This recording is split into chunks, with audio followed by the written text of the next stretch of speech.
Bismillahirrahmanirrahim. Assalamualaikum warahmatullahi wabarakatuh.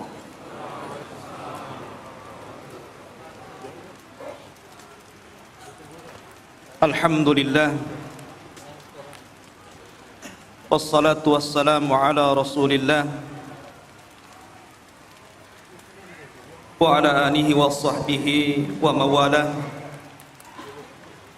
Wala haula wala quwwata illa billahi wa ba'du. Ma'asyiral muslimin,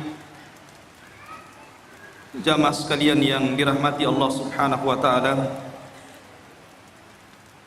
Alhamdulillah, pada malam hari ini kembali Allah Subhanahu wa taala pertemukan kita di Masjid Jabal Arafah.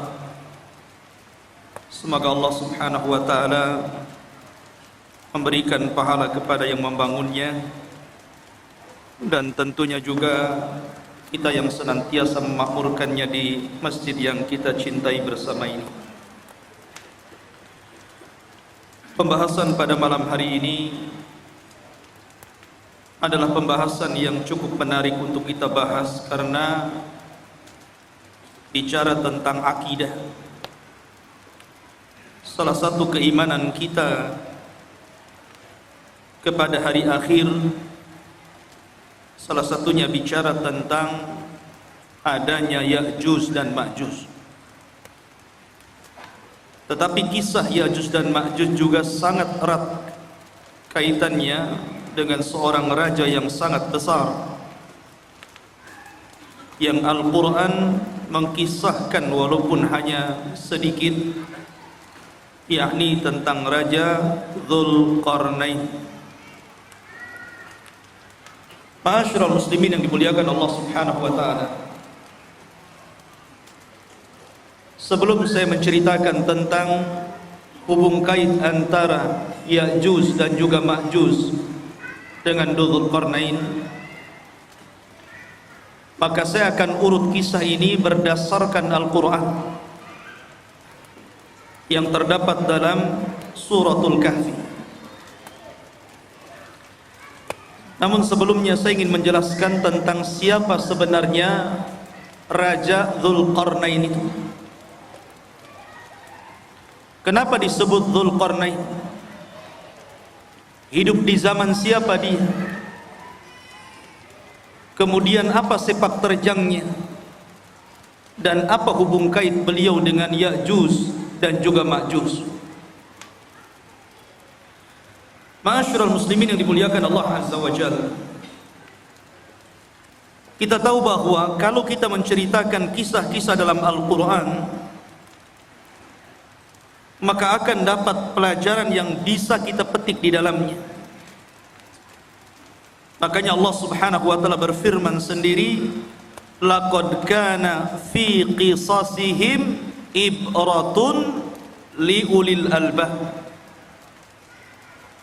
Dan sungguh pada kisah-kisah yang diceritakan dalam Al-Quran itu ada pelajaran besar, khususnya kita yang memiliki akal yang sehat. Bahkan salah satu faidah kenapa Allah Subhanahu wa taala banyak mengkisahkan kisah-kisah dalam Al-Quran, berdasarkan firman Allah Azza wa Jalla, wa kullan naqussu 'alaika min amba'ir rusul ma nuthabbitu bihi fuadah. Dan begitulah kami kisahkan kepadamu ya Muhammad tentang habar-habar para utusan, tidak lain dan bukan hanya untuk menetapkan dan memberikan ketenangan kepada hatimu. Karena dengan kisah-kisah dalam Al-Quranul Karim banyak pelajaran yang diambil oleh Rasul sepanjang perjalanan dakwahnya, dan itu juga berlaku kepada kita umatnya. Ma'asyiral muslimin yang dimuliakan Allah Subhanahu wa taala, bicara tentang kisah Dzulqarnain dulu sebelum kita masuk kepada kisah Ya'juj dan Ma'juj. Kisah Dzulqarnain ini sebenarnya dikisahkan dalam Al-Quran karena ada sebab turunnya. Di zaman Nabi SAW, orang-orang musyrik itu berupaya untuk mencegah dakwah Rasul dengan berbagai macam upaya. Salah satunya dengan cara mencari orang yang cerdas, orang yang berilmu untuk meruntuhkan dakwah. Jadi mencari dalil kepada orang alim, tapi bukan untuk mencari kebenaran, tapi mencari pembenaran untuk meruntuhkan dakwah. Jadi orang-orang musyrik itu orang-orang bodoh, karena tidak diturunkan kepada mereka kitab-kitab dari langit. Berbeda dengan orang Yahudi dan Nasrani, diturunkan padanya Taurat dan Injil. Sehingga orang-orang musyrik ini, pembesar-pembesar mereka datang ke Madinah, kemudian bertanya kepada orang Yahudi tentang sosok orang yang mengaku nabi di daerahnya, maksudnya Nabi SAW. Maka orang-orang Yahudi mengatakan kepada orang-orang musyrik, kalau memang orang yang mengaku nabi di daerahmu betul-betul seorang nabi, tanyakan kepadanya 3 perkara. Kalau dia sanggup menjawab, berarti dia seorang nabi. Tapi kalau dia tidak sanggup menjawab, dustakan kenabiannya.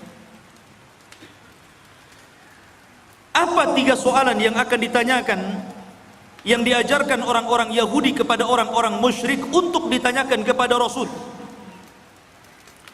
Yang pertama, akhbirna an fityatin dhahabu fi dhahril awal qad kanat lahum qisatun ajibah. Tanyakan kepada orang yang ngaku nabi itu tentang beberapa anak muda di zaman awal-awal yang mereka memiliki kisah yang ajaib. Siapa anak-anak muda itu? Kemudian yang kedua, akhbirna an rajulin tawafan balagha masyariqal ardi wa magharibaha. Tanyakan juga kepada orang yang ngaku nabi itu tentang seorang laki-laki yang berkeliling dunia sampai ke arah barat dan sampai ke arah ujung daripada timur. Kemudian yang ketiga, akhbirna anir ruh wa mahi. Tanyakan juga kepada dia tentang apa itu ruh. Akhirnya orang-orang musyrik sudah mendapatkan apa yang mereka kehendaki untuk ditanyakan kepada Nabi SAW, bukan untuk mencari kebenaran. Tidak. Mereka hanya hendak menghalang-halangi dakwah Rasul saja supaya didustakan manusia. Akhirnya para pembesar Quraisy sesampainya di Mekah, mereka datang kepada Nabi SAW. Mereka mengatakan, ya Muhammad, sesungguhnya kami memiliki 3 soalan. Kalau engkau sanggup menjawab, maka engkau adalah seorang nabi, amanna bik, pasti kami akan beriman kepadamu. Tapi kalau engkau tidak sanggup menjawab, memang engkau ini nabi palsu, pendusta. Akhirnya Nabi SAW mengatakan, silahkan tanyakan saja. Maka kemudian orang-orang musyrik ini bertanya tentang 3 soalan tadi. Saking senangnya Nabi SAW, kalau seandainya Rasul bisa menjawab 3 soalan itu, mereka akan beriman. Nabi SAW menjanjikan dengan kata-katanya, sa'ukhbirukum ghadan, besok saya kabarkan jawabannya. Dan Nabi SAW lupa mengatakan insya Allah. Saking senangnya. Nabi SAW sampai tidak mengatakan insya Allah, hanya mengatakan baik, besok saya akan jawab pertanyaan. Rupanya gara-gara Nabi SAW tidak mengucapkan insya Allah, akhirnya Allah uji keesokan harinya tidak ada Jibril yang datang memberitahu jawabannya. 1 hari, 2 hari, 5 hari, 10 hari, sampai 15 hari. Sehingga mulai orang-orang musyrik menganggap bahwa Nabi ini seorang pendusta, khianat, janji malah diingkari. Dari situlah Nabi SAW sesak dadanya. Akhirnya pada hari ke-15 malaikat Jibril turun dan menurunkan surah Al-Kahfi, dan ini sebagai jawabannya. Adapun anak-anak muda yang berada di zaman awal yang mereka terjerembab dalam gua, mereka adalah Ashabul Kahfi, yang Allah firmankan, am hasibta anna ashabal kahfi warraqim kanu min ayatina ajaba. Apakah engkau mengira bahwa anak-anak muda yang terjerembab dalam Al-Kahfi, gua yang dalam itu, warraqim, raqim itu papan yang ada nama-nama Ashabul Kahfi, itu disebut raqim, dan itu tertera di dinding depan gua Al-Kahfi itu. Dan mereka adalah tanda-tanda kebesaran kami yang luar biasa, yang ajaib. Adapun anak muda yang berkeliling dunia sampai mencapai ujung barat dan ujung timur, ujung selatan dan ujung utara, adalah Dzulqarnain, di mana Allah Subhanahu wa taala berfirman, yas'alunaka an dzilqarnaini qul sa'atlu 'alaikum minhu dzikra. Mereka bertanya-tanya kepadamu tentang siapa Dzulqarnain. Kata Allah, katakan ya Muhammad kepada mereka, saya akan cerita, saya akan bacakan kepada kalian sedikit dari cerita Dzulqarnain. Kata-kata minhu itu menunjukkan sedikit, karena memang Al-Quran tidak panjang lebar menceritakan Dzulqarnain, tidak sebagaimana cerita Ibrahim, cerita Nabi Musa dan yang lain, hanya cuplikan kecil. Tapi itu sudah menjawab pertanyaan orang-orang Quraisy. Adapun ruh, maka Allah katakan yas'alunaka 'anir ruh qulir ruhu min amri rabbi. Mereka bertanya tentang ruh, katakan ruh itu urusan Rabbmu. Karena ruh itu sampai hari ini walaupun teknologi sudah canggih, nggak ada yang bisa mendeteksi ruh itu seperti apa. Sehingga ruh itu urusan Allah Subhanahu wa taala. Dari sini ikhwatu fiddin dimuliakan Allah Azza wa Jalla, sebab cerita Dzulqarnain itu dari sebab turunnya ayat ini dari pertanyaan orang-orang Quraisy.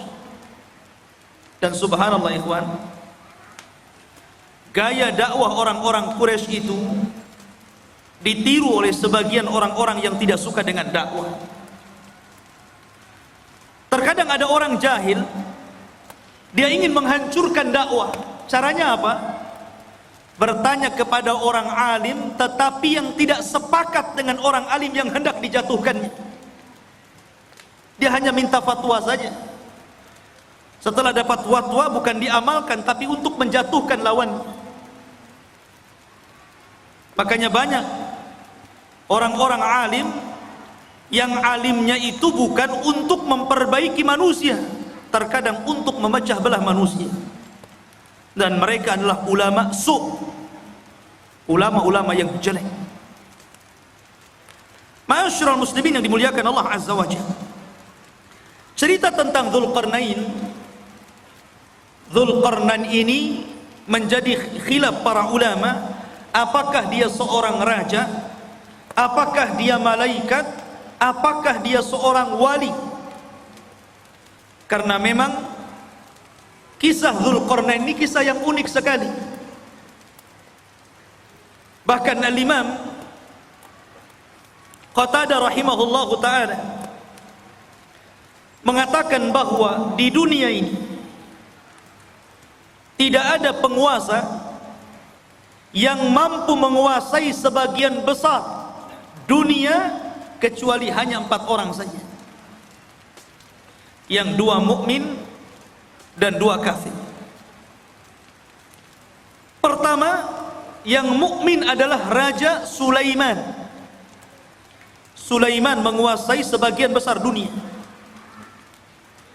Kemudian yang kedua, Dzulqarnain.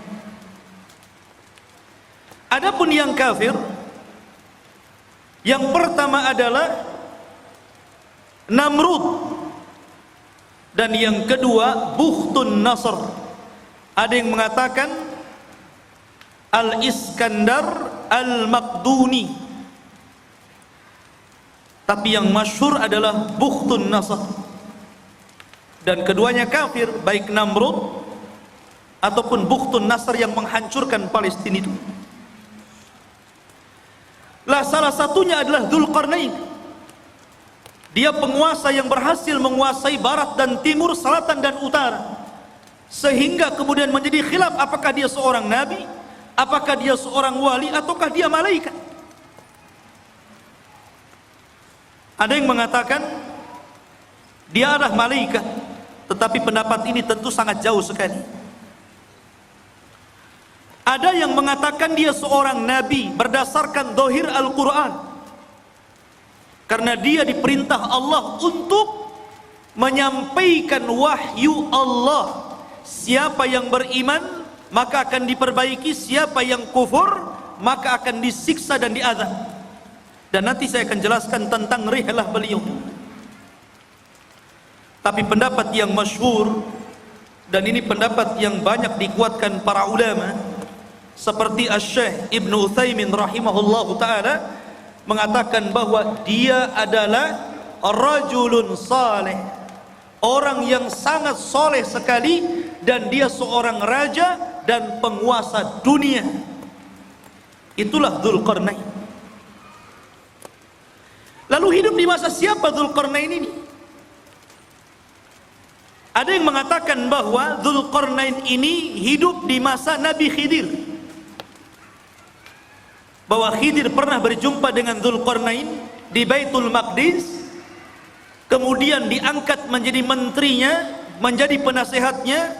Akhirnya Dzulqarnain pun keliling dunia bersama Khidir.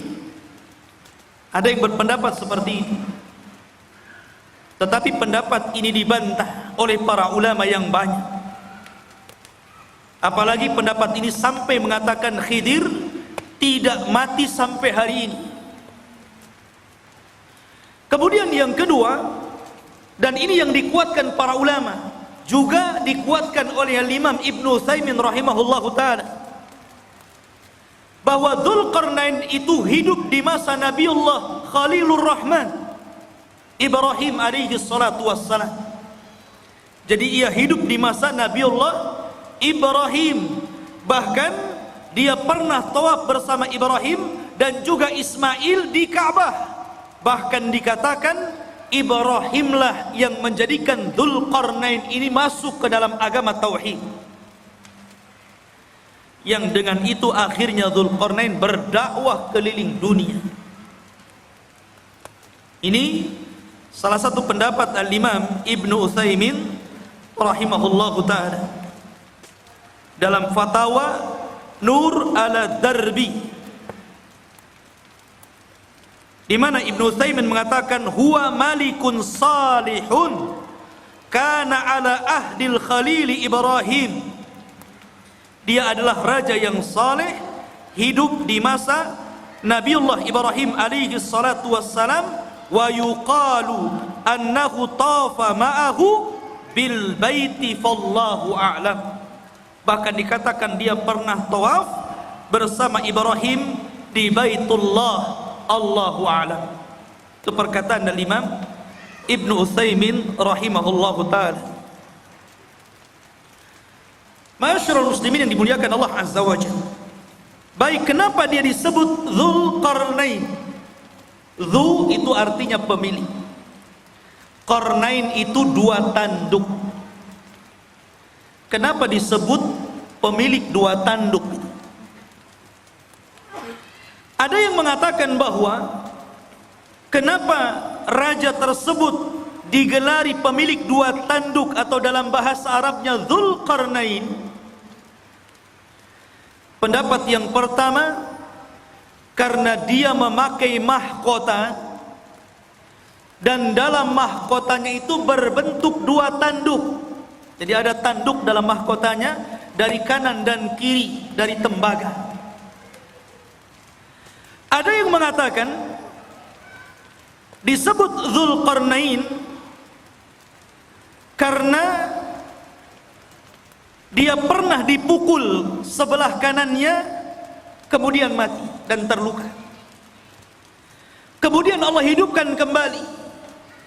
Kemudian dipukul lagi oleh kaumnya, kemudian mati dan kemudian dihidupkan kembali. Ada yang berpendapat seperti itu, ya terima saja namanya pendapat. Makanya disebut Dzulqarnain. Ada yang mengatakan karena bentuk kepalanya seperti dua tanduk, ada tanduknya di kepalanya. Dan tentu ini ba'id, sangat jauh. Dan pendapat yang terakhir inilah yang banyak dikuatkan para ulama. Disebut Dzulqarnain karena dia ketika berdakwah mengajak manusia ke dalam tauhid, maka dia berjalan ke arah barat sampai ujung terbenamnya dan ke arah timur sampai tempat terbitnya. Dan tempat terbit serta tempat terbenamnya itu disebut qarnai syaitan, dua tanduk setan. Makanya Nabi SAW melarang jangan sholat ketika terbit matahari dan ketika terbenam matahari, karena ketika itu muncul dua tanduk syaitan. Maka ketika Dzulqarnain berdakwah sampai ujung barat, sampai terbenam matahari, bahkan sampai ujung timur, sampai terbitnya matahari, berarti dia melakukan kedua perjalanan, kedua tanduk syaitan, sehingga akhirnya dia digelari sebagai raja pemilik dua tanduk ataupun Dzulqarnain. Ini yang paling akrab mungkinnya, yang paling dekat berdasarkan nas Al-Quran. Bagaimana perjalanan beliau ke ujung barat dan timur itu. Ma'asyiral muslimin yang dimuliakan Allah Azza wa Jalla. Perjalanan Dzulqarnain ini adalah perjalanan yang luar biasa. Seorang raja yang seluruh kekayaannya, seluruh hidupnya hanya untuk mengajak manusia kepada tauhid. Makanya kalau kita cerita para raja, saya kira di negeri kita saja cerita para raja banyak ya. Ada Raja Majapahit, ada raja ini, raja itu. Di negeri kita paling banyak cerita raja itu. Kata Syekhul Islam Ibnu Taimiyah rahimahullahu taala, sesungguhnya apabila kita cerita tentang Raja Dzulqarnain, sesungguhnya tidak ada kisah yang lebih indah, yang lebih baik melebihi kisahnya Raja Dzulqarnain. Karena banyak ibrah dan pelajaran. Bahkan kisah Dzulqarnain ini sangat menginspirasi bagi dakwah Nabi SAW. Karena turunnya cerita Dzulqarnain ini di saat sulit-sulitnya Nabi dalam berdakwah. Jadi ketika Nabi SAW mengalami keperitan dakwah, kesulitan dakwah, tiba-tiba Allah Subhanahu wa ta'ala turunkan ayat dan menceritakan tentang kisah Dzulqarnain, seolah-olah turunnya ayat ini memberikan solusi kepada Nabi SAW dalam dakwahnya. Bahkan disebutkan oleh Safiyur Rahman Al-Mubarakfuri dalam sirah nabinya, ada pelajaran besar. Kenapa kisah Dzulqarnain ini diturunkan kepada Nabi sallallahu alaihi wasallam di saat kesulitan Rasul dalam berdakwah? Apa hikmahnya? Beliau mengatakan, seolah-olah Allah Subhanahu wa taala menjanjikan kepada Rasul bahwa kelak kekuasaan Rasul sallallahu alaihi wasallam akan sama dengan kekuasaan Dzulqarnain. Ketika Dzulqarnain berkuasa sampai ujung barat dan timur, maka kelak juga apa yang dibawa Nabi sallallahu alaihi wasallam pun akan sampai kepada ujung barat dan timur. Makanya Nabi sallallahu alaihi wasallam mengatakan, innallaha zawaliyal ardu fara'aitu masyariqaha wa magharibaha. Sesungguhnya Allah lipatkan bumi, kata Nabi sallallahu alaihi wasallam kepadaku, sehingga aku melihat ujung barat dan ujung timur. Padahal Rasul tidak pernah seperti Dzulqarnain ke ujung barat dan timur, kan?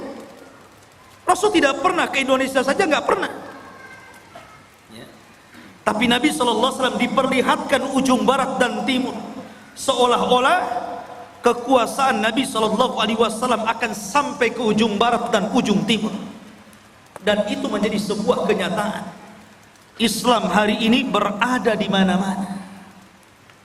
Di daratan Eropa, Afrika, Asia, semua ada Islam. Ma'asyiral muslimin yang dimuliakan Allah Azza wa Jalla, itulah hikmahnya tentang kisah ini diturunkan kepada Nabi sallallahu alaihi wa ala alihi wasallam. Adapun tentang nasab beliau, nasabnya Dzulqarnain ini. Siapa Dzulqarnain ini? Siapa namanya? Keturunan siapa dia?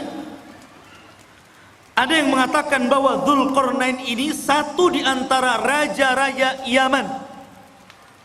Artinya dia bukan raja di luar daripada Arab, tapi Dzulqarnain itu raja Arab karena berasal dari Yaman. Karena rata-rata raja Yaman itu kalau menggelari rajanya selalu diawali dengan kalimat Dzu, seperti Dzu Nuwas yang pernah menguasai Himyar Yaman. Ya. Maka raja-raja yang diawali dengan kalimat Dzu berarti menunjukkan raja itu adalah raja Yaman, dan dia keturunan dari kabilah Qahtan. Dan kabilah Qahtan itu keturunan daripada Nabiullah Daud alaihi salatu wassalam. Dan ini pendapat yang kuat, karena banyak orang-orang yang kemudian meneliti, membaca, berusaha untuk menggali siapa Dzulqarnain itu, sehingga kemudian muncul katanya Dzulqarnain itu adalah seorang raja yang pernah hidup di Cina, dan tembok yang dibangun untuk mengurung Ya'juj dan Ma'juj itu ya tembok Cina itu. Ada yang berpendapat seperti itu, sehingga kemudian orang-orang mengatakan Ya'juj dan Ma'juj itu orang Cina karena temboknya di sana. Ya. Satu. Ada yang mengatakan bahwa Dzulqarnain itu satu raja yang pernah menguasai Persia. Dan ada juga yang mengatakan bahwa Dzulqarnain adalah Iskandariyah Al-Maqduni Al-Yunani, murid daripada Aristoteles, seorang pencetus filsafat Yunani. Dan ini ada ulama yang mengatakan seperti ini, dan ini banyak sekali yang mengatakan bahwa Dzulqarnain itu adalah Iskandariyah Al-Maqduni Al-Yunan yang pernah menguasai Cina, menguasai India, kemudian juga pernah menguasai Persia dan Romawi. Jadi kekuasaannya besar Iskandariyah Yunan ini, Al-Maqduni. Tapi pendapat ini dibantah para ulama. Salah satunya adalah Al-Hafidh Ibnu Hajar rahimahullahu ta'ala membantah. Kenapa? Karena jarak antara munculnya Raja Dzulqarnain dengan Iskandariyah Al-Maqduni Al-Yunan ini jauh sekali. Iskandariyah ini datang setelahnya 2000 tahun. Karena dia hidup di zaman yang dekat dengan Isa bin Maryam. Dan dia adalah murid daripada Aristoteles. Yang kedua bantahannya, Al-Iskandariyah Al-Maqduni atau Al-Yunan ini, dia seorang kafir. Tetapi Dzulqarnain adalah raja yang beriman, bukan raja kafir. Yang ketiga, Dzulqarnain orang Arab. Adapun Iskandariyah Al-Maqduni Al-Yunan bukan orang Arab, tapi orang Mesir.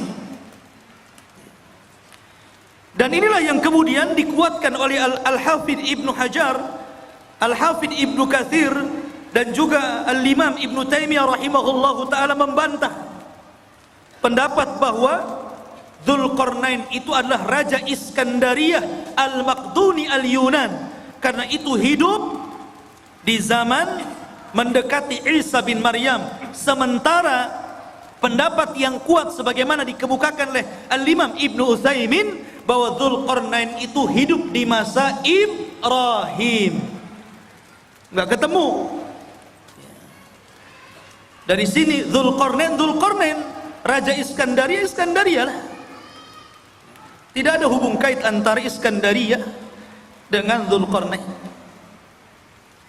Ada sebuah asar dari turjumanul Quran Abdullah bin Abbas radhiyallahu an, walaupun asar ini fihi nazar, ada pandangan para ulama bahwa usia dakwah daripada Dzulqarnain itu 500 tahun. 500 am. 500 tahun dia berdakwah.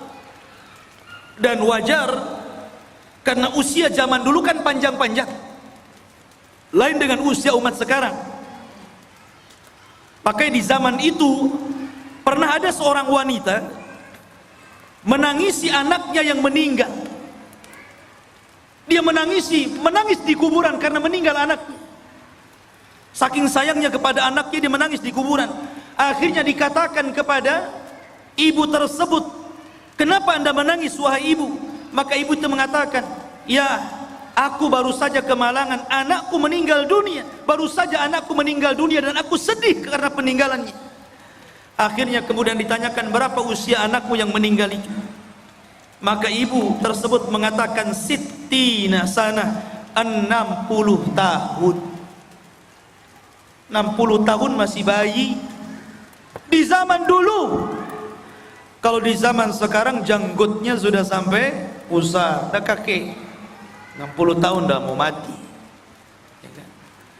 Akhirnya orang ini mengatakan, "Jangan sedih wahai ibu, karena kelak akan datang sebuah umat yang usianya itu baina sittuna was sab'in, baina sittina was sab'in, antara 60 sampai 70 tahun saja, dan itu usia kita umat Islam." Maka sang ibu tersebut sontak saja kaget dan merasa heran dan mengatakan, "Lau a'tanillahu umrahum," kalau Allah berikan umur mereka yang 60 tahun kepadaku, aku akan jadikan 60 tahun itu untuk sekali sujud kepada Allah Subhanahu wa ta'ala. Lihat, ya usia dulu panjang-panjang, sehingga wajar kalau Dzulqarnain juga keliling dunia sampai 500 tahun, berarti usianya di atas itu kan. Ini satu cerita, namanya asarnya fihi nazar, ya bisa benar bisa salah, karena ada penelitian tentang riwayat. Karena dalam Al-Quran sendiri tidak disebutkan secara detail, ya, karena boleh jadi karena tidak ada manfaat penyebutannya. Akhirnya Al-Quran hanya menyebutkan hal-hal yang penting yang bisa dijadikan ibrah dan pelajaran bagi pembacanya. Taib. Itu sedikit muqaddimah tentang siapa Dzulqarnain itu. Di dalam Al-Qur'anul Karim, tepatnya surah Al-Kahfi, ayat yang ke-83. Ayat yang ke-83 Allah katakan, Yas'alunaka an dzil qarnaini. Mereka bertanya-tanya kepadamu ya Muhammad tentang siapa Dzulqarnain itu. Qul sa'atlu alaikum minhu dzikra. Katakan ya Muhammad, saya akan bacakan kepada kalian minhu, dari sedikit kisahnya saja. Dzikra, penyebutannya tidak banyak, hanya sedikit. Dan begitulah Allah Subhanahu wa taala. Terkadang Allah Subhanahu wa taala menyebutkan kisah-kisah para nabi. Ada yang panjang lebar, dari kecil, remaja, dewasa sampai tua dijelaskan. Seperti Ibrahim alaihi salatu wassalam, seperti Nabiullah Musa alaihi salatu wassalam, diceritakan dari kecil sampai tua. Ada yang diceritakan secara global saja. Salah satunya adalah kisah Dzulqarnain, hanya cuplikan saja. Tapi ada nabi-nabi yang kita kenal namanya, termasuk salah satu nabi daripada nabi-nabi 25 nabi dan rasul yang disebutkan nama dalam Al-Quran. 18 namanya terdapat dalam surah Al-An'am, dan lebihnya tersebar dalam beberapa surat, sehingga sempurna 25 nama nabi dan rasul. Itu pun tidak semua diceritakan. Seperti Dzulkifli, tidak ada ceritanya, hanya namanya saja disebut. Yasa, ada mana namanya disebut, tapi tidak ada ceritanya dalam Al-Quran, baik sedikit ataupun banyak. Dari sini menunjukkan bahwa Allah berfirman, Allah mengatakan, rusulan qad qasasnahum 'alaika min qablu wa rusulan lam naqsushum 'alaika wa kallamallahu Musa taklima. Dan ada rasul-rasul yang kami ceritakan kisahnya, tapi ada juga rasul-rasul yang kami tidak ceritakan kisahnya. Tapi kita wajib beriman adanya para rasul dan nabi itu. Ma'asyiral muslimin yang dimuliakan Allah Azza wa Jalla. Kemudian Allah mengatakan, inna makkanna lahu fil ardi wa atainahu min kulli syai'in sababa. Inna, sesungguhnya, makkanna, sesungguhnya kami, makkanna lahu, sesungguhnya kami telah memberikan kekuasaan lahu, kepada siapa?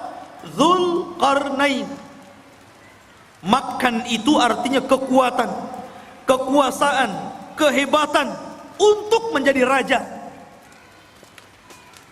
Apa sebabnya? Sebabnya wa atainahu min kulli syai'in sababa. Dan kami telah memberikan kepada Dzulqarnain ini jalan untuk mencapai segala sesuatu yang dikehendakinya. Jadi kalau Sulaiman ingin membangun sesuatu, dia sudah punya para arsiteknya. Kalau dia ingin menyerbu sebuah kaum, sudah siap para tentara-tentaranya. Kalau dia ingin membuat pengairan, kalau di Batam mungkin kayak ATB gitu kan, sudah ada ahli airnya. Kalau ingin membuat jalan, sudah ada ahli jalannya. Kalau ingin membuat persenjataan, sudah ada ahli senjatanya. Pokoknya segala sesuatu yang dikehendaki Dzulqarnain ada jalannya, dan Allah Subhanahu wa taala berikan kepada Dzulqarnain untuk kepentingan dakwah. Nih yang menjadikan Allah makkanna lahu fil ard. Kami berikan kekuasaan yang besar di permukaan bumi kepada Dzulqarnain. Dan ini sebuah pelajaran bahwa kalau seorang penguasa ingin berkuasa dengan kuat dan tidak bisa ditumbangkan, maka dia harus mengikuti firman Allah Azza wa Jalla, wa atainahu min kulli syai'in sababah. Dia harus punya orang-orang pakar-pakar, harus dekat dengan dia. Pakar ekonomi, pakar politik gitu kan, pakar hubungan antara dalam negeri dan luar negeri, dan pakar-pakar yang lainnya. Kalau dia memiliki pakar-pakar itu dan sesuai dengan bidangnya, maka dia akan kokoh menjadi penguasa. Tapi kalau dia kemudian mencomot menteri asal saja, yang penting bapak senang umpamanya ya, atau mengambil orang-orang dekat yang penting mendukung dia, nah itu tidak akan inna makkanna lahu fil ardh. Jadi betul-betul harus orang-orang ahlinya seperti Dzulqarnain, baru penguasa itu akan kuat kekuasaan. Kemudian Allah mengatakan fa'atba'a sababa, maka mulailah Dzulqarnain mengikuti satu jalan. Ingat, perjalanan Dzulqarnain dalam berdakwah ini banyak sekali. Tapi Al-Quran hanya menceritakan 3 perjalanan dakwahnya saja, karena ini yang paling vital, yang paling penting, dan banyak pelajaran yang kita bisa petik, khususnya bagi Anda para penguasa. Karena ini seorang raja. Kalau Anda ingin menjadi penguasa negara, hendaklah pelajari kisah Dzulqarnain, karena ini contoh bagi para raja. Sebagaimana pernyataan Imam Syekhul Islam Ibnu Taimiyah rahimahullahu taala, tidak ada kisah yang terbaik para raja melebihi kisahnya Dzulqarnain. Perhatikan perjalanan pertama. Allah mengatakan, hatta idza balagha maghribasy syamsi wajadaha taghrubu fi ainin hamiyatin wa wajada indaha qauman qulna ya Dzulqarnain imma an tu'adzibah wa imma an tattakhidha fihim husna fa amma qala amma man zalam fa sawfa nu'adzibuhu thumma yuraddu ila rabbih fayu'adzibuhu adzaban nuqra. Perhatikan ini perjalanan pertama Raja Dzulqarnain, hingga apabila dia telah sampai ke tempat terbenam matahari. Ketika dia sampai ke mana? Ainin. Ain itu maksudnya lautan. Hamiyatin maksudnya yang bentuknya seperti lumpur hitam. Jadi beliau mengarah ke arah barat karena terbenam matahari di situ. Terbenam matahari di mana? Di barat. Pertama kali perjalanan Dzulqarnain ke mana? Ke arah barat. Dia berjalan ke arah barat. Dan di sini Allah mengatakan ainin hamiyah, maksudnya lautan yang menghitam seperti lumpur hitam. Karena begini ikhwan, matahari itu awalnya putih, kemudian semakin mengarah ke barat menjadi kuning, kemudian semakin tenggelam menjadi merah, kemudian ketika tenggelam menjadi hitam karena muncul malam. Itulah disebut ainin hamiyah. Dan disitulah ujung daripada barat, karena sudah tidak ada jalan lain, sudah ujungnya, selebihnya nggak ada tanah lagi, lautan semuanya. Lah Dzulqarnain sampai di ujung barat. Disitulah Dzulqarnain, ikhwan, ini Dzulqarnain itu berjalan ke sana kemari hanya untuk memperbaiki. Dan ini percontohan penguasa, percontohan presiden, percontohan seorang raja. Walaupun Dzulqarnain itu sudah kaya raya, kaya harta, kaya jabatan, kaya pasukan, buat apa lagi? Sudahlah, duduk-duduk saja, kan begitu. Sekarang saja seperti itu, baru menjabat maaf, baru sekelas wali kota atau bupati saja gitu kan. Kadang-kadang kalau safar kemana-mana tidur saja. Udah sampai, sudah. Dia nggak tahu jalannya bolong, ada polisi tidurnya, jalannya rusak tuh nggak tahu dia. Harusnya jangan tidur, lihat, wah ini jalan perlu diperbaiki, ini jalan nggak bagus nih. Kemudian melewati desa-desa, ini kayaknya ada ketertinggalan, harus dimajukan nih. Harusnya seperti itu. Ya. Lah Dzulqarnain ini, dia kalau masuk ke sebuah desa dan desa itu ada ketertinggalan, dimajukan. Apa yang kalian butuhkan? Kalian butuh kedokteran? Kami letakkan di para dokter, ajarkan mereka kesehatan. Kalian perlu untuk pembangunan, nih saya letakkan arsitek, ajari mereka bagaimana cara membangun rumah dan gedung.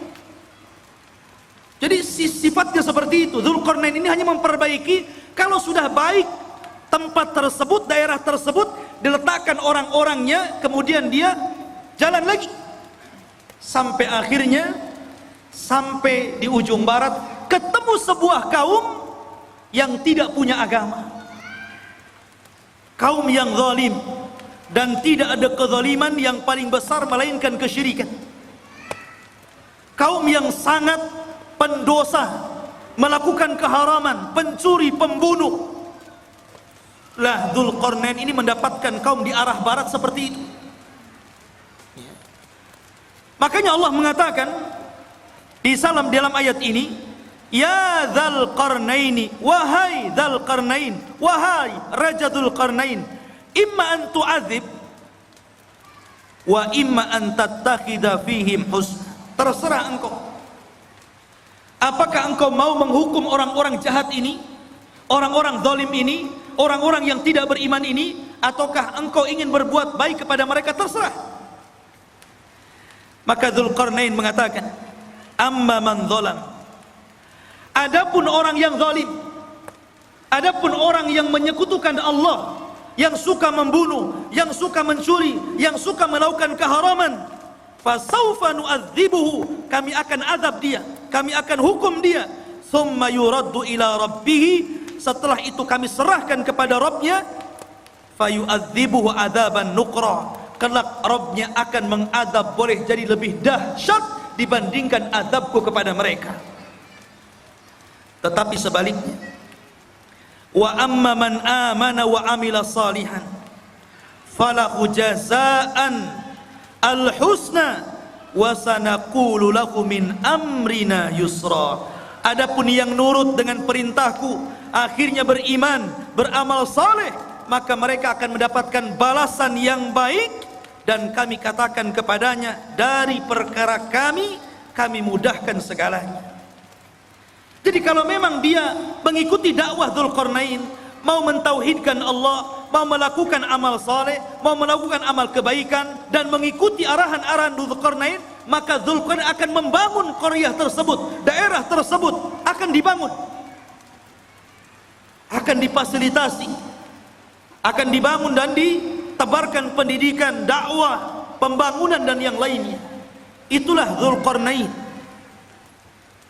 Dia tidak diam, dia jalan-jalan ke sana kemari, dan itu salah satu sifat seorang penguasa. Harus jalan-jalan melihat kondisi rakyatnya. Lihat Ibnul Khattab, Umar Ibnul Khattab, malam-malam keliling melihat rakyatnya, sehingga pelajaran, karena dia suka jalan malam, melihat-lihat rakyatnya, baik yang senang ataupun yang susah, banyak melahirkan undang-undang, kebijakan-kebijakan, peraturan-peraturan yang kemudian sangat bermanfaat untuk rakyatnya, hanya karena jalan-jalan terinspirasi akhirnya. Ya, seperti itu. Dan Umar kalau jalan-jalan melihat rakyatnya tidak bawa wartawan, tidak diliput. Besoknya keluar Umar jalan-jalan menyambangi kaum muslimin yang ada di sini, bagi-bagi sembako. Nggak ada. Umar tidak masuk media. Lain dengan penguasa sekarang ya. Masuk parit saja ada wartawan.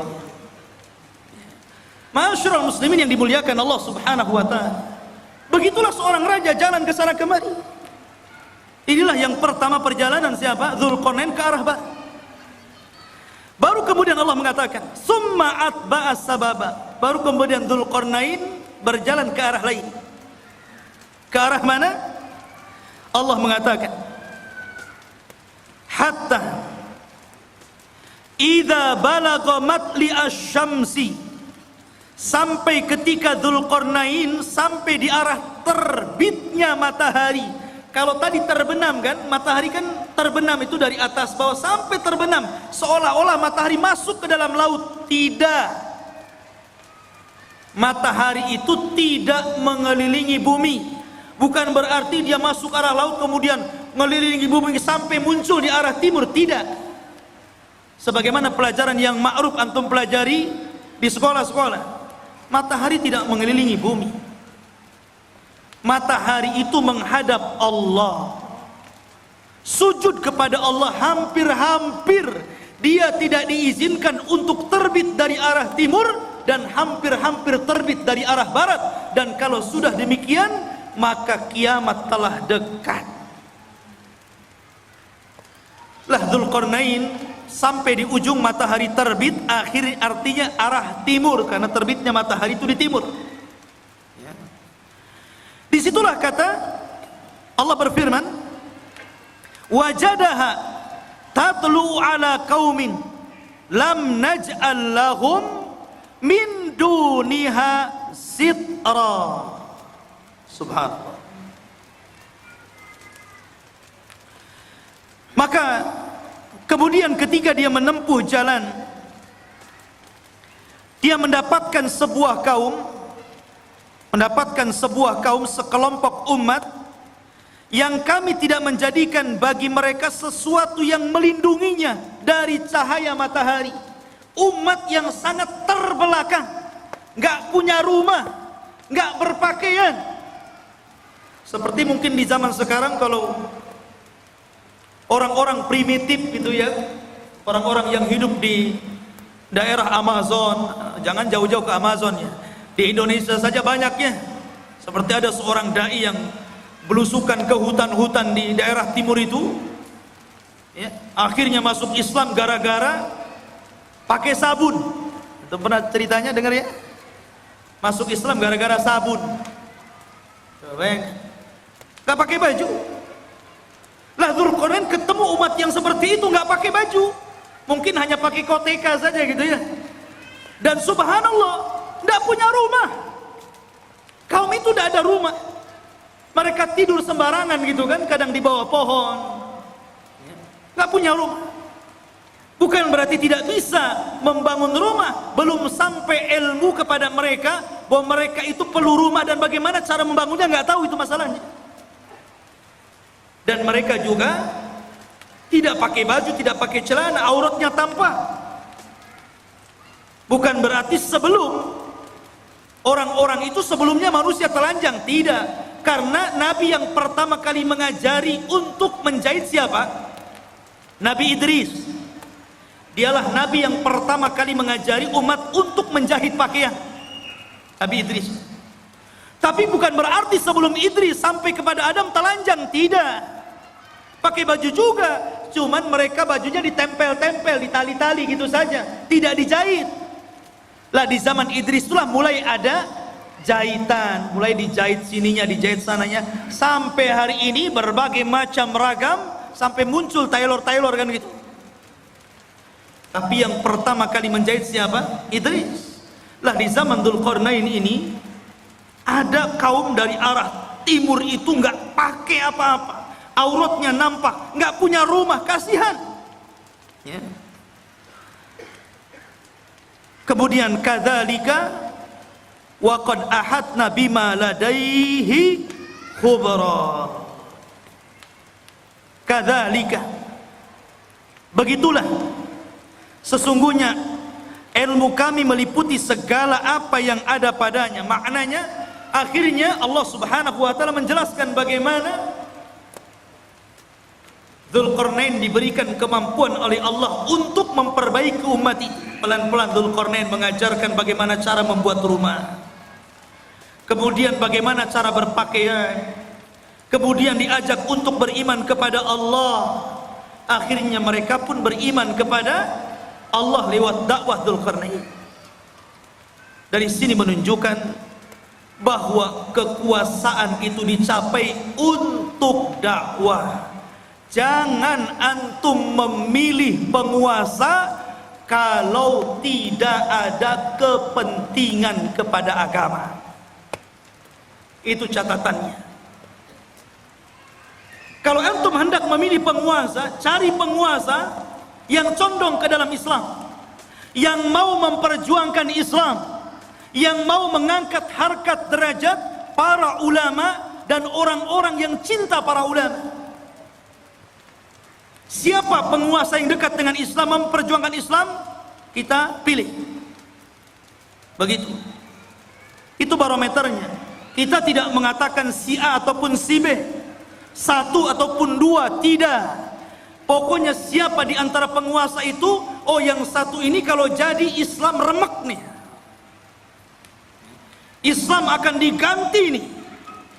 Kalau yang ini minimalnya Islam akan baik, Islam tidak akan diganggu, Islam akan jaya.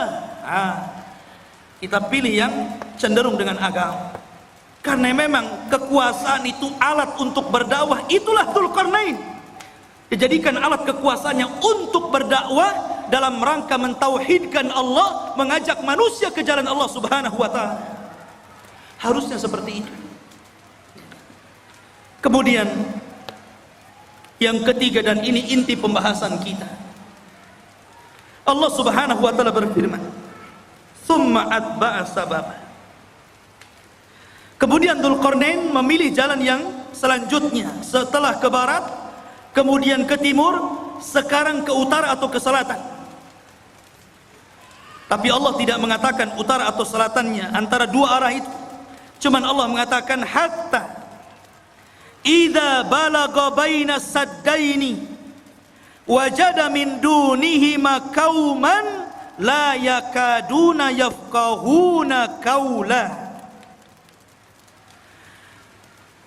Hingga apabila Dzulqarnain sampai di antara dua buah gunung yang sangat tinggi dan besar, dia mendapati di hadapannya sebuah kaum yang hampir-hampir kaum itu tidak paham apa yang diucapkannya, gak ngerti bahasanya itu, aneh bahasanya.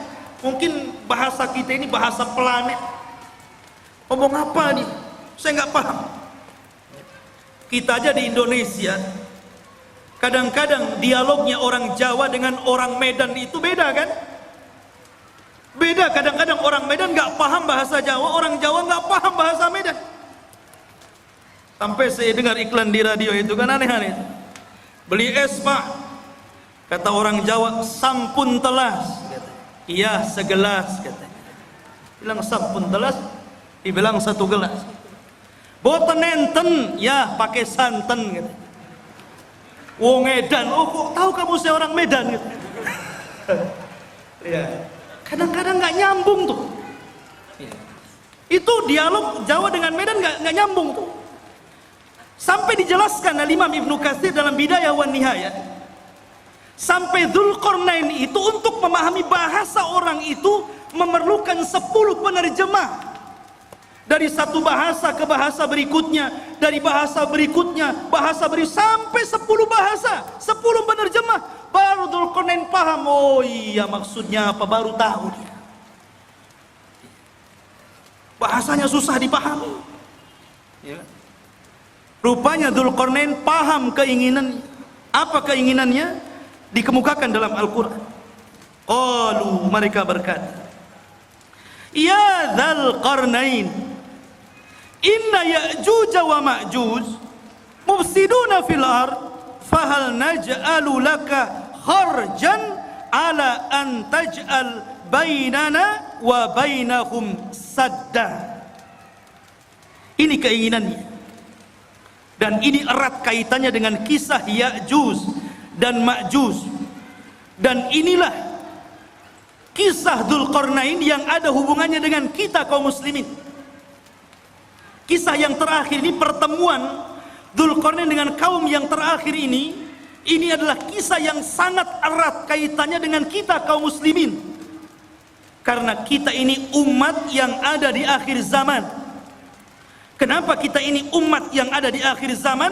Pertama, karena tidak ada nabi setelah Rasul sallallahu alaihi wasallam, maknanya tidak ada umat selain umat Nabi sallallahu alaihi wasallam. Setelahnya dunia ini akan dihancur-hancurkan alias kiamat. Jadi Dzulqarnain diminta oleh mereka itu dalam waktu-waktu tertentu datang Ya'juj dan Ma'juj.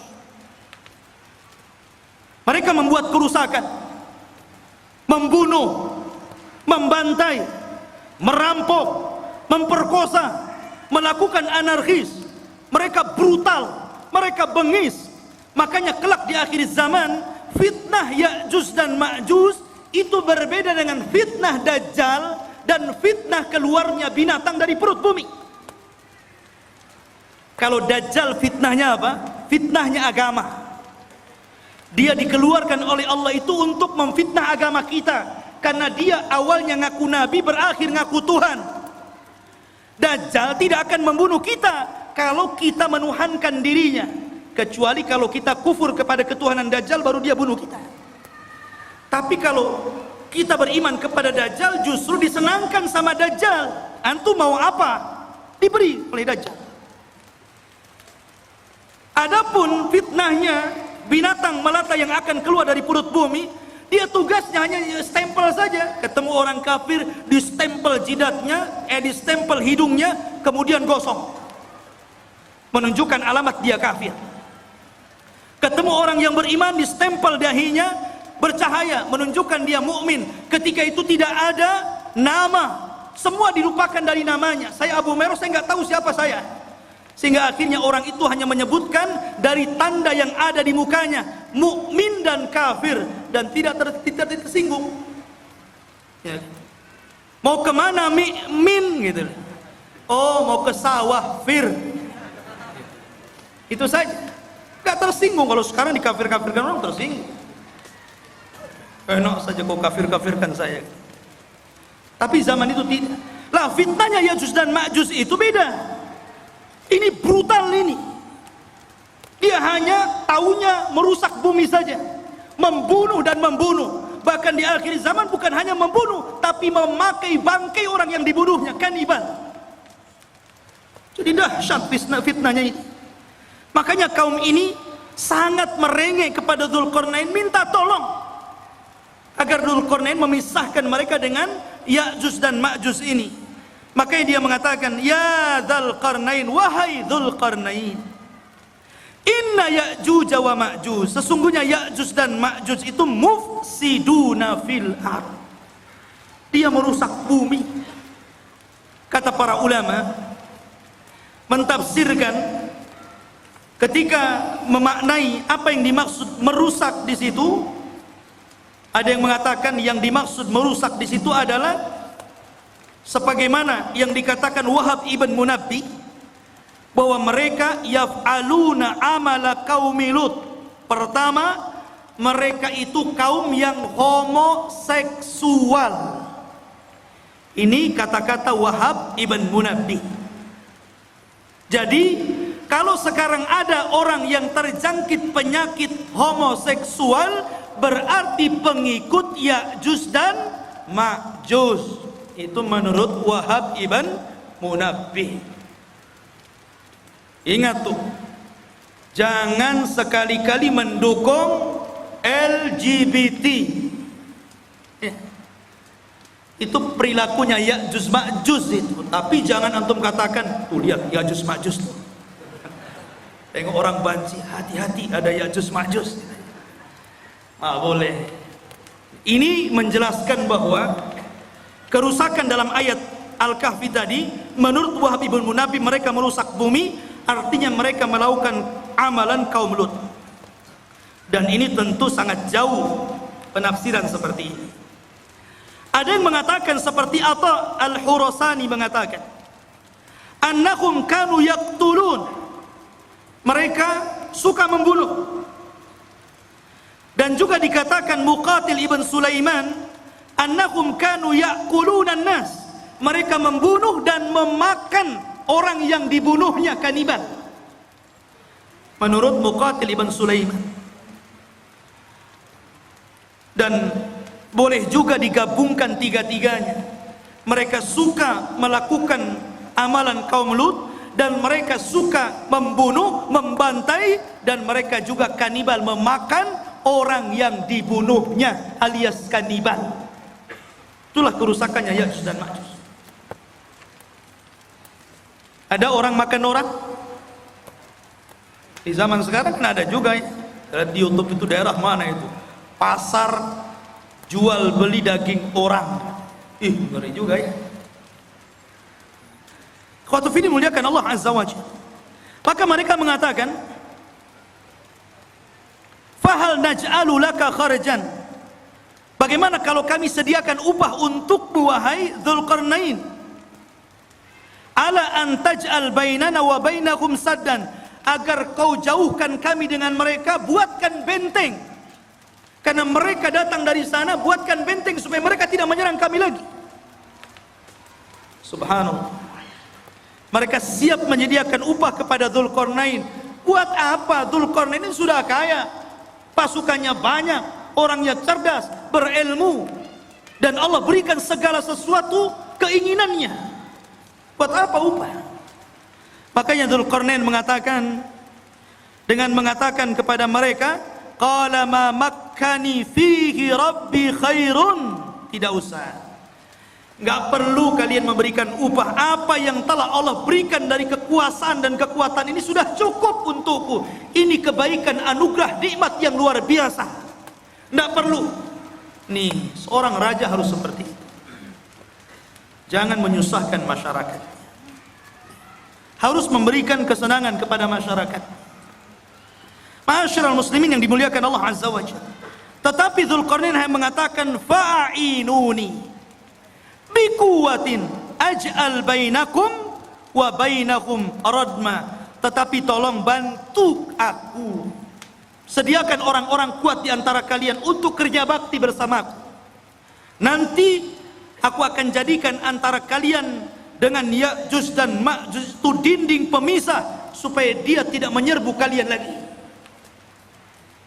Inilah jiwa besar seorang pemimpin, ya, membangun sebuah bangunan yang luar biasa yang belum pernah dibangun orang-orang sebelum dan setelahnya. Bahkan bangunan itu sendiri tidak tahu siapa yang tahu, nggak ada yang tahu. Sampai sekarang kan nggak ada yang tahu, walaupun berbagai macam ilmuwan meneliti dengan kecanggihan alat-alat di zaman sekarang, dengan teknologi transportasi yang memudahkan mereka untuk berpindah satu negeri ke negeri yang lainnya, sampai sekarang masih gaib, masih belum ditemukan, agak-agak kira-kira saja, mungkin di sini, mungkin di situ. Sampai-sampai Imam Ibnu Katsir meriwayatkan sebuah kisah Raja Abbasiyah, di mana Raja Abbasiyah itu mereka mengirimkan pasukan untuk mencari di mana bentengnya yang dibangun Dzulqarnain ketika mengurung Ya'juj dan Ma'juj. Mengirim delegasi, dan dikatakan oleh Raja Al-Wathiq ketika itu sebagai penguasanya, sebelum kau ketemu benteng itu jangan pulang. Akhirnya berangkat tuh pasukan itu dari satu negara ke negara berikutnya, dari satu daerah ke daerah berikutnya, menyeberangi lautan, menyeberangi gunung, dan begitu seterusnya, sampai akhirnya selama 2 tahun baru ditemukan benteng tersebut.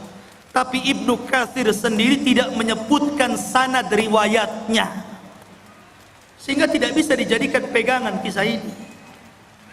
Allahu a'lam ada di mana. Yang jelas sudah ada, ya.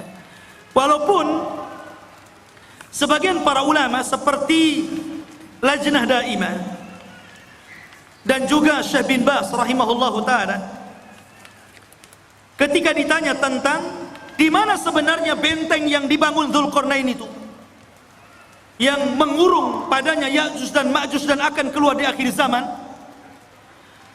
maka Syekh bin Baz hanya mengatakan min kibalil masyriq, dari arah timur, maksudnya kota Madinah. Kalau antum berada di Madinah, ke arah timurnya.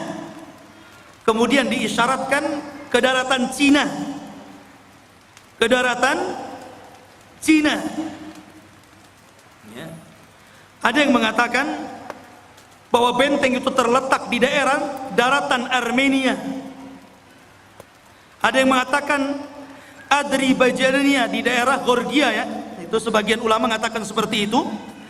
Tetapi sekali lagi tidak bisa ditegaskan seperti itu. Cuman dari arah timur. Apakah Cina? Tidak. Ya'juj Ma'juj bukan Cina. Walaupun ada sebagian orang yang melihat ciri-ciri daripada hadis Rasul, kok ciri-ciri itu melekat kepada orang-orang Asia. Orangnya pendek, mukanya bulat, matanya sipit. Jangan-jangan saya boleh? Bukan. Ya'juj dan Ma'juj itu belum keluar. Kalau Cina sudah keluar dari dulu, ya. Di mana-mana. Dia belum keluar. Dan dia di balik tembok. Dan kelak akan dikeluarkan Allah di akhir zaman. Bukan sekarang, di akhir zaman. Karena Ya'juj dan Ma'juj itu Allah keluarkan setelah Allah hancurkan bentengnya. Itu ketika setelah Isa bin Maryam turun, itu pun pasca terbunuhnya Dajjal. Dajjal dibunuh dulu, baru setelah itu selang beberapa waktu Isa dan kaum muslimin diuji lagi oleh Allah, tiba-tiba runtuh daripada apa yang sudah dibangun Dzulqarnain, sadnya ini, bendungannya ini, bentengnya ini. Akhirnya dari situ min kulli hadabin yansilun, maka mereka keluar dari benteng itu seperti bah yang turun dari bukit, saking banyaknya gitu. Keluar semuanya. Karena dalam riwayat Abdullah bin Umar radhiyallahu an, di antara mereka Ya'juj dan Ma'juj itu dikisahkan bahwa tidak mungkin mati seorang Ya'juj dan Ma'juj itu kecuali kalau seandainya mereka telah mendapatkan 1000 keturunan baru mati, ya. Jadi kalau seandainya keturunannya sudah 1000 baru dia mati. Itu dalam sebuah athar. Makanya wajar kalau jumlah mereka banyak. Ketika Adam alaihi salatu wassalam dipanggil oleh Allah dan mengatakan, ya Adam, akhrij bi'than nar. Wahai Adam, keluarkan utusan-utusan neraka. Adam kaget, ya Rabb, wa ma bi'tsun nar? Apa utusan neraka itu? Maka Allah mengatakan, setiap 1000 penduduk neraka, keluarkan satu orang dan masukkan ke dalam surga. Artinya 999 masuk neraka dan 1 masuk surga. Ketika itu Allah mengatakan kepada Adam, 1 dari kalian dan 999 dari Ya'juj dan Ma'juj. Jadi jumlah mereka banyak. Jadi kalau antum mau perang dengan Ya'juj dan Ma'juj itu, 1 dari antum dikeroyok dengan 999 Ya'juj dan Ma'juj. Kira-kira menang atau keok tuh? Antum 10 orang saja mati antum. Apalagi 999 lawan 1 kan gitu. Lain kalau antum lawannya pakai rudal. Kalau tangan kosong nggak mungkin antum. Tapi di zaman itu nggak ada rudal, nggak ada nuklir. Semua kembali kepada peralatan manual, pedang, panah, tombak, kuda, unta, sehingga susah melawan mereka. Dan itulah apa yang disabdakan Rasul, akan muncul sebuah kaum yang tidak bisa engkau perangi. Makanya wahai Isa, selamatkan kamu dan selamatkan sebagian dari yang selamat dari kaum muslimin, bersembunyilah di bukit Tur. Akhirnya Isa pun menyembunyikan diri dan kaum muslimin di bukit Tur. Dzulqarnain ini akhirnya membuat benteng yang sangat kokoh sekali. Kemudian sifat bentengnya dijelaskan. Atuni zubural hadid hatta idza sawa baina as-sadafaini qala anfuhu hatta idza ja'alahu naran qala atuni ufrig alaihi qitra. Maka Dzulqarnain berkata, berikanlah kepadaku potongan-potongan besi, sehingga apabila besi itu telah sama rata dengan kedua puncak gunung, seolah-olah main las, kayak orang las itu kan. Besi itu dibuat, ditancap-tancapkan, kemudian dilas satu dengan yang lainnya, sehingga menjadi sebuah benteng. Kemudian ketika tinggi besi itu sama dengan gunungnya, berkatalah Dzulqarnain, tiupkanlah api. Hingga apabila besi itu sudah menjadi merah seperti api, dia pun berkata, berikanlah kepadaku tembaga yang mendidih, agar kutuangkan ke atas besi panas tersebut. Kokoh sekali. Inilah dinding yang tidak bisa dijebol. Sampai Ya'juj dan Ma'juj sendiri gak bisa jebol dinding itu. Di zaman Nabi SAW, Rasul pernah mendengar sebuah gelegar suara yang menggelegar. Kata Safiyah, kata Nabi kepada Safiyah, wahai Safiyah, tahukah kamu suara apa ini? Kata Safiyah mengatakan, tidak tahu, Allah dan Rasulnya yang. Kata Nabi, itulah suara bentengnya Ya'juj dan Ma'juj. Dan dia berhasil melubangi. Kemudian Rasul menyebutkan seperti ini, dia sudah bisa melihat kita dari lubang seperti ini. Jadi Ya'juj dan Ma'juj itu sudah bisa melubangi seperti ini, kata Rasul, ngeker dari dalam. Ini Abu Fulan, ini Abu Fulan, ya. Dikeker. Dan subhanallah, karena kokohnya benteng itu, Ya'juj Ma'juj itu setiap hari melubangi untuk keluar dari situ. Jadi kalau di pagi hari dia datang dengan kumpulan-kumpulan arsitek khusus yang melubangi gua itu dari kalangan Ya'juj dan Ma'juj, mereka ngebor tuh dengan alat yang mereka punya. Ketika sudah kecapean gitu kan, hampir mereka sedikit lagi, dan waktu sore mereka kemudian kembali ke rumahnya. Besoknya bolongan itu balik lagi ke asalnya. Dan seperti itu hampir mereka putus asa karena tidak bisa melubangi dan tidak bisa keluar dari gerbang. Sampai akhirnya di akhir zaman, ketika pemimpin Ya'juj dan Ma'juj itu hendak memimpin untuk melubangi dan keluar dari benteng itu, kata pemimpinnya, besok kita akan kerja lagi, insya Allah. Pemimpinnya diilhamkan untuk mengucapkan insya Allah. Subhanallah, ketika pemimpinnya diilhamkan untuk mengucapkan insya Allah, jebol benteng itu. Akhirnya mereka keluar, sehingga ketika mereka turun dari bukit itu dan mengarah ke Palestina, kemudian yang pertama mendarat di sebuah danau Tiberias atau danau Buhairah. Diminum itu kelompok yang pertama paling depan, yang tengah dan yang belakang. Ketika sampai di danau itu sudah nggak kebagian air, dan mereka mengatakan, kan tadi masih banyak, kenapa sudah habis, katanya. Saking banyaknya. Padahal danau itu bisa menghidupi jutaan jiwa yang ada di sana. Tapi sekali teguk gelombang yang pertama, habis ludas saking banyaknya Ya'juj dan Ma'juj. Lihat bagaimana kuasa Allah Azza wa Jalla. Maka Allah mengatakan, famastata'u an yadharuhu wa mastata'u lahu naqba. Qala hadha rahmatun min rabbi fa idza jaa wa'du rabbi ja'alahu dakkan wa kana wa'du rabbi haqqan. Maka di sini Allah Subhanahu wa taala mengatakan, Dzulqarnain berkata dalam ayat ini, famastata'u lahu an yadharuhu. Ya'juj dan Ma'juj itu tidak mungkin sanggup untuk menghancurkan benteng itu. Tidak sanggup. Karena yang menghancurkan atas izin Allah kan.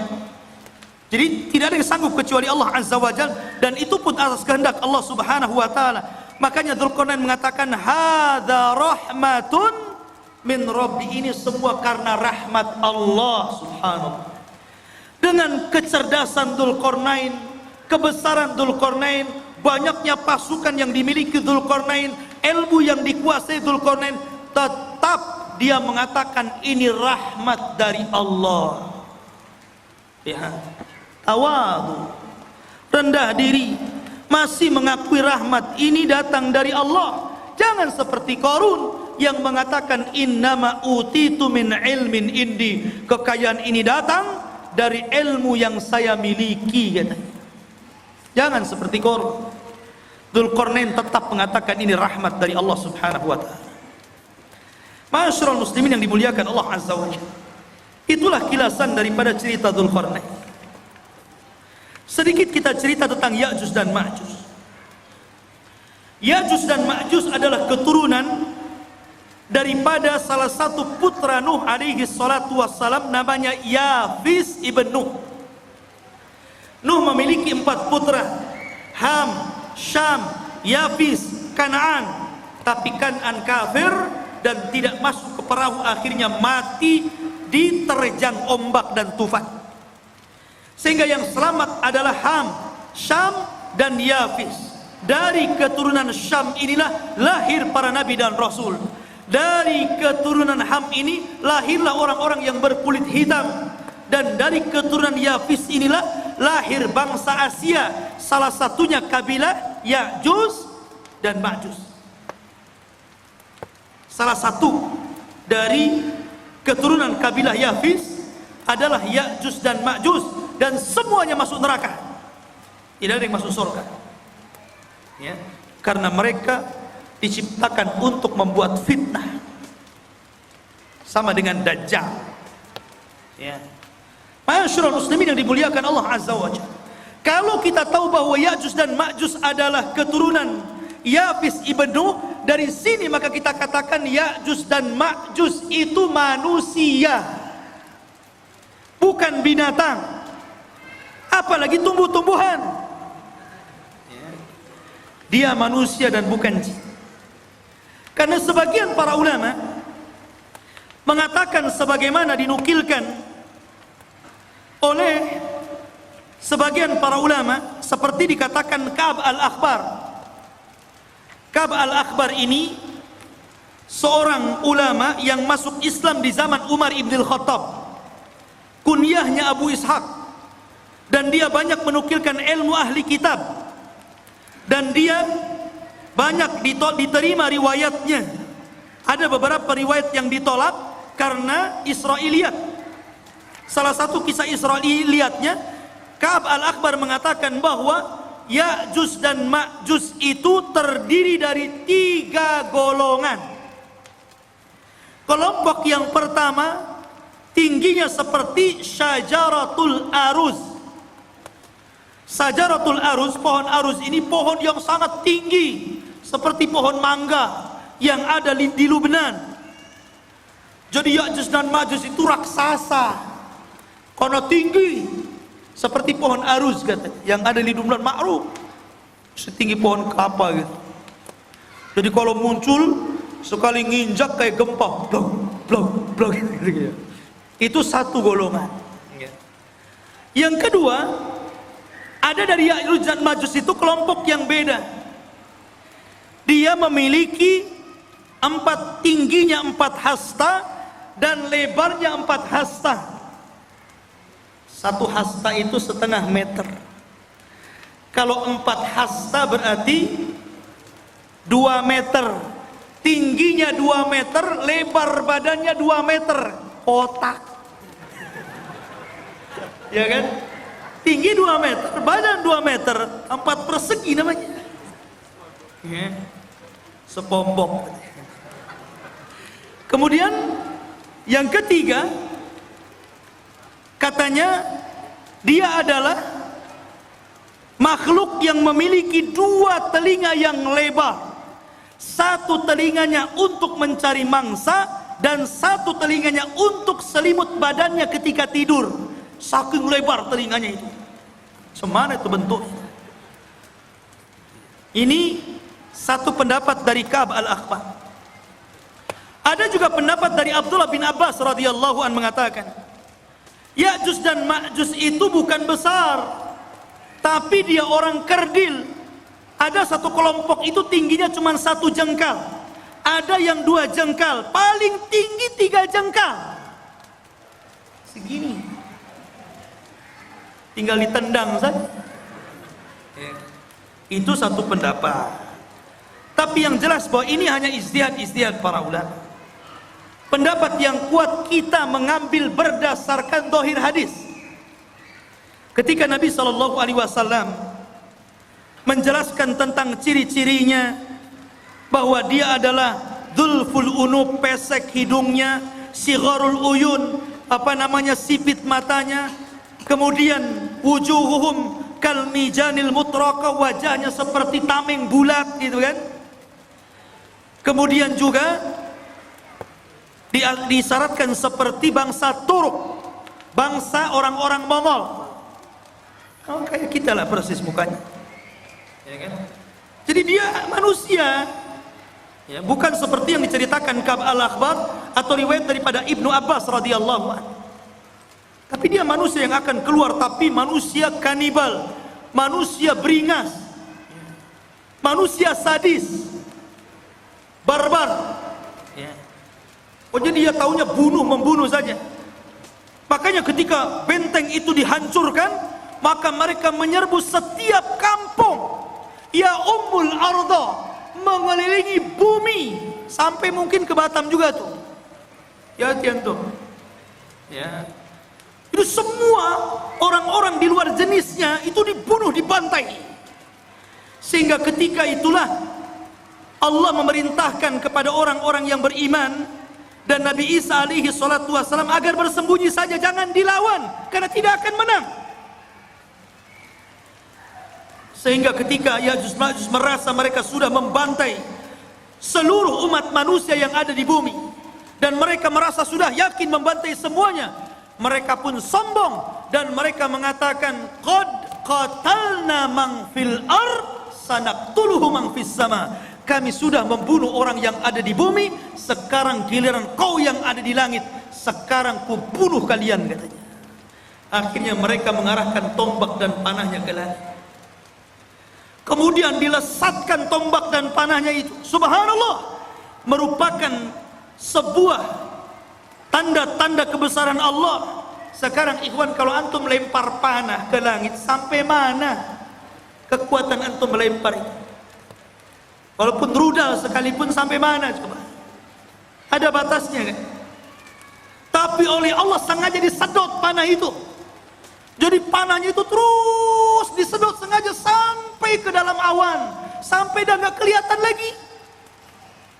Dari situ Allah kembalikan panah dan tombak, dan sengaja ujung-ujungnya seolah-olah dilumuri darah, seolah-olah orang yang di langit sudah mati. Akhirnya ketika panah dan tombak itu kembali ke bumi, yakin mereka sudah membunuh orang yang di langit dan orang yang di bumi.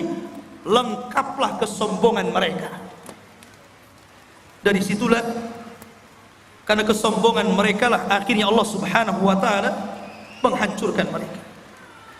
Dengan cara apa? Berperang? Tidak ada sanggup yang memerangi. Tapi Allah kalau menghancurkan sebuah kaum, bagi Allah itu mudah. Ketika Allah menghancurkan orang-orang yang hendak menghancurkan Ka'bah dari Abrahatul Asram dan pasukan gajahnya, cukup mengirim burung laut. Ketika Allah subhanahu wa ta'ala memberikan azab kepada orang-orang yang kufur, yang disebutkan dalam surah Al-Kahfi, pemilik 2 kebun, yang kebun itu kayak sorga. Kalau masuk ke kebun itu bawa keranjang, tidak perlu dipetik, keluar, masuk kebun, keluar sudah penuh keranjangnya. Kayak surga, kufur mereka. Akhirnya Allah mengadab kaum tersebut dengan cara apa? Mengutus tikus sebesar kucing. Ada tikus sebesar kucing? Ada. Tikus Jakarta. Bukan, antum jangan kotor otaknya. Tikus-tikus got itu kan gede itu ya. Antum tahu tikus got itu? Itu kalau ketemu kucing, kucingnya yang lari. Ya. Jadi dikeluarkan tuh tikus-tikus menggerogoti apa? Sad Ma'rib, bendungan sungai Ma'rib digerogoti. Akhirnya hancur bendungan itu. Kemudian airnya meluluhlantakkan sebuah negeri yang sangat subur, negeri Sabah itu. Dan tidak ditanami kecuali sedikit. Akhirnya semuanya menjadi rata. Dan tidak ada yang tersisa tumbuhan kecuali hanya pohon bidara, sidrin, dan beberapa pohon yang tidak ada manfaat. Begitu juga ketika Allah menghancurkan Ya'juj dan Ma'juj. Apa yang Allah kirim? Allah tidak kirim buaya, baik buaya laut atau buaya darat. Allah tidak kirim harimau, Allah tidak kirim gajah, tapi Allah kirim ulat, nagab, dud. Itu yang dikirim. Ketika Ya'juj dan Ma'juj tertidur di malam hari, rupanya Allah kirim ulat kemudian masuk ke dalam tengkuknya. Ketika ulat itu masuk ke dalam tengkuknya dan menjadi virus dalam badannya, tiba-tiba satu Ya'juj dan Ma'juj mati dan meninggal dunia, seperti antum mematikan gardu listrik, satu mati, mati semuanya. Bayangkan. Jadi satu Ya'juj Ma'juj mati, mati semua. Subhanallah. Ya. Tetapi yang kerepotan Nabi Isa, cemana membuang bangkainya setiap satu jengkal ada di permukaan bumi. Akhirnya kemudian Isa berdoa agar Allah membersihkan bangkai-bangkainya. Dikirimlah burung seperti burung-burung unta, sebesar burung-burung unta itu, sebesar unta, dikirim. Kemudian diambil jasadnya dan dilempar entah berantah di mana, di laut mana. Dan ketika itu banyak binatang-binatang yang memakan makanan daging bersyukur kepada Allah Azza wa Jalla. Mereka menjadi kenyang dan gemuk karena banyak bangkai Ya'juj dan Ma'juj di mana-mana. Akhirnya setelah dibuang oleh burung-burung tersebut, Allah menurunkan hujan karena barakah doanya Nabi Isa. Dengan hujan itu akhirnya mengguyur langit, bumi yang kotor dengan bangkai, sisa-sisa bangkai darah dan nanahnya, dan dibuang ke lautan. Akhirnya bumi menjadi subur kembali, dan Isa pun hidup beberapa tahun setelahnya, dan itulah kehidupan yang paling indah sepanjang kehidupan manusia. Ini diantara cerita The King Zulkarnain Fas Ya'juj dan Ma'juj. Mudah-mudahan ada manfaatnya. Subhanakallahumma wa bihamdika asyhadu an la ilaha illa anta astaghfiruka wa atubu ilaik. Allahu ta'ala. Assalamualaikum warahmatullahi wabarakatuh.